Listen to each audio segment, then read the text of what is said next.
আসসালামু আলাইকুম ওয়া রাহমাতুল্লাহি ওয়া বারাকাতুহু। আজকে আমরা গুরুত্বপূর্ণ একটি খতমের আমল সম্পর্কে আলোচনা শুনব। গুরুত্বপূর্ণ আমল, যদি অসুস্থ ব্যক্তি বা খুব অসুস্থ, সে সুস্থ হচ্ছে না, মারাও যাচ্ছে না, এমন ব্যক্তির জন্য বা যে কোনো বালা মুসিবত দূর করার জন্য বা যে কোনো প্রয়োজনে এই খতমটি খুবই কার্যকরী একটি আমল। সেটা হলো যে 129 দানা, যে কোনো একটা দানা নেবে, 129টা দানা নেবে, যে কোনো দানা, তাসবির দানা বা যে কোনো গাছের ফল বা যে কোনো পাথর ইত্যাদি নেবে। নিয়ে মানে 129 বার, 129টা দানা নেবে। ওই 129টা দানা 129 বার শেষ করবে, পুরোপুরি শেষ করবে। সেটা একজন মিলে হোক, দুজন মিলে হোক, চারজন মিলে হোক, এই খতম করা যাবে। 129টা দানা নিবে, 129 বার ওই পোড়া মানে বার ওইটা পড়বে।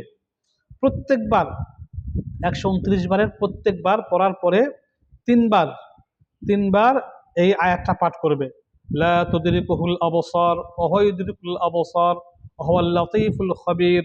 আবারও বলছি, লা তুদরিকুহুল আবসার ওয়া হুয়া ইউদরিকুল আবসার ওয়া হুয়াল লাতীফুল খবীর। প্রত্যেকবার 129 বার পড়বে। প্রত্যেকবার শেষ করার পরে এই আয়াতটা তিনবার পাঠ করবে। খতম পড়া শেষ শেষ হলে এই আল্লাহ তাআলার কাছে দোয়া করবে, ইনশাআল্লাহ যে দোয়া করবে সে দোয়াই কবুল হবে। অর্থাৎ এই 16,041 বার, 16,041 বার মানে পাঠ করতে হবে দোয়াটি সেই খতমের মাধ্যমে।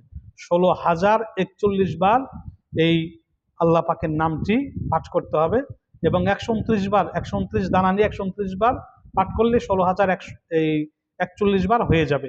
এভাবে আমরা খতমটি পাঠ করবো। আমিন।